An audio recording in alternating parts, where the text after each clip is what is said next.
Le supplément féminin du Figaro, toujours en peine de renouveler son style, publiait récemment une grande enquête sur les femmes qui regardent du porno.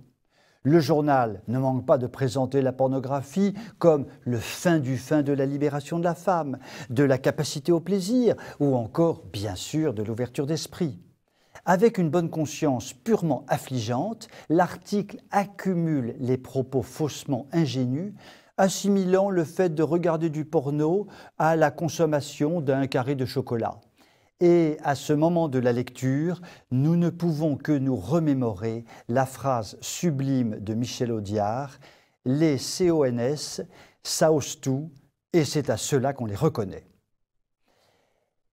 En fait de témoignages sympas que l'on découvre dans le journal, se cache une réalité implacable que le ton de l'article essaie de masquer.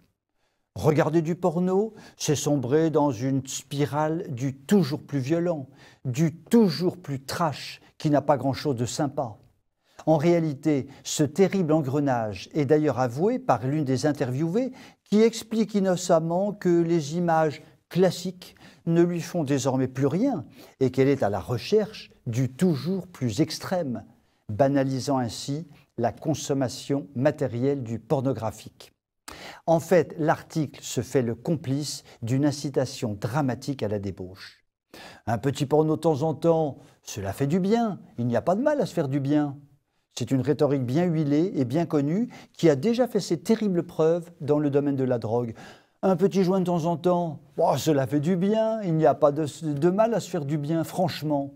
Sauf que tous les cocaïnomanes et tous les héroïnomanes ont commencé par le cannabis. Il n'y a pas de frontière entre les drogues douces et les drogues dures, de même qu'il n'y a pas de cloison étanche entre le porno chic et le porno trash. Il est bien triste de constater que l'étiquette chic du Figaro, un quotidien et un hebdomadaire censés être le reflet d'une certaine pensée de droite, sert à légitimer un contenu dévoyé pour assouvir les fantasmes de pseudo-libération d'une bourgeoisie amorale qui court aveuglément après une dépravation venue de la gauche. N'hésitez pas à m'écrire et à très bientôt.